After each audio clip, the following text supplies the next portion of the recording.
नमस्कार और प्रणाम मेरे दोस्तों, में विरल जोशी। हाल ही में 23 जून को विसावदर और कड़ी जो गुजरात में यहाँ पर उपचुनाव थे, वहाँ के नतीजे सामने आए, परिणाम सामने आए। ये परिणाम बीजेपी के लिए 50-50 का माहौल रहा, क्योंकि कड़ी में जहाँ पर बीजेपी की शानदार जीत हुई तो विसावदर में आम आदमी पार्टी जीती। तो सबसे पहले तो बीजेपी के उम्मीदवार कड़ी में जो थे उनको मैं हार्दिक बधाई देता हूँ, और आम आदमी पार्टी के जो उम्मीदवार थे विसावदर में गोपाल इटालिया, उनको भी अभिनंदन देता हूँ। अब जहाँ कड़ी में बीजेपी की शानदार जीत हुई तो वहीं विसावदर में आम आदमी पार्टी गोपाल इटालिया की शानदार जीत हुई।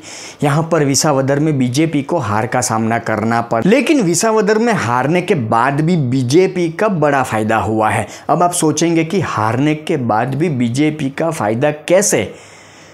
तो ईवीएम के नाम से, चुनाव आयोग के नाम से हम देखते हैं लगातार कि हमारे देश के विपक्षी नेता, फिर वो आम आदमी पार्टी हो, कांग्रेस हो या अन्य नेता या अन्य पार्टियां, वो छाती पीटते हैं, भिंडी रोना रोते हैं जब कभी भी कहीं चुनाव का माहौल होता है और ये लोग हार जाते हैं। मतलब आम आदमी पार्टी कहीं हार जाती है, कांग्रेस कहीं हार जाती है, अन्य कोई विपक्षी पार्टी या उसका नेता कहीं हार जाता है, तो ये लोग तुरंत ईवीएम के नाम से छाती पीटते हैं, भिंडी रोना रोते हैं, चुनाव आयोग पर अपमानजनक टीका टिप्पणी करते हैं, चुनाव आयोग बीजेपी की कठपुतली है, इस तरह की टीका टिप्पणी करते हैं। पर आप देखिए कि गोपाल इटालिया की विसावदर में शानदार जीत हुई।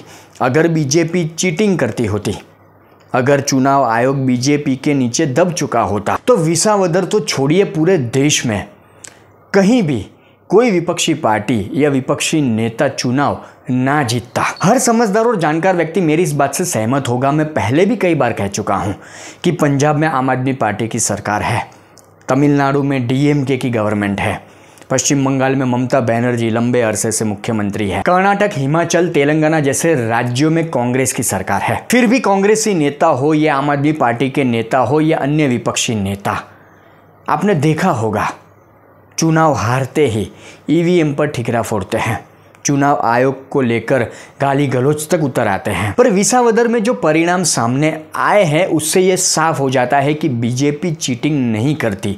चुनाव आयोग की जो प्रक्रिया है, लोकतंत्र की जो प्रक्रिया है, लोकतंत्र में जिस तरह से चुनाव होता है हमारे देश में, उसी प्रक्रिया से चुनाव होता है। बीजेपी का इसमें कोई लेना देना नहीं है, कोई दखल बीजेपी नहीं देती है। मतलब हमारे देश के विपक्षी नेता चुनाव आयोग को लेकर, ईवीएम को लेकर, बीजेपी को लेकर देश की जनता के सामने जो बातें रखते हैं वो पूरी तरह से झूठ है। इसमें भी एक फेक नैरेटिव इनका चलता है। बीजेपी का एक स्पष्ट नैरेटिव है। बीजेपी ये मानती है कि चुनाव में हार जीत लगी रहती है, कहीं जीत भी मिलती है तो कहीं हार भी मिलती है। कड़ी में बीजेपी की शानदार जीत हुई, विसावदर में हार का सामना करना पड़ा, कोई बात नहीं, आगे चुनाव में देखा जाएगा। पर हमारे देश के विपक्षी नेता या उनकी पार्टियां जिस तरह से फेक नैरेटिव चलाती है ईवीएम पर, चुनाव आयोग पर, वैसा बीजेपी कभी नहीं करती। और विसावदर को लेकर खास तौर पर मैं ये कहना चाहूँगा कि अच्छा है, वैसे दुख की बात है बीजेपी यहाँ पर हार गई, पर अच्छा है कि आम आदमी पार्टी जीत गई। वरना मैं गारंटी के साथ ये कहता हूँ, लिख कर देता हूँ, अरविंद केजरीवाल तो क्या लिख कर देंगे, मैं लिख कर देता हूँ कि अगर यहाँ पर भी बीजेपी जीत जाती विसावदर में, तो जैसे ही परिणाम सामने आता, फाइनल परिणाम कि भाई यहाँ पर बीजेपी जीत गई, वैसे ही इन्होंने दिल्ली से लेकर गुजरात के इनके जितने भी नेता हैं आम आदमी पार्टी के, इन्होंने ईवीएम पर छाती पीटना शुरू कर देना था, चुनाव आयोग पर छाती पीटना, भिंडी रोना शुरू कर देना था।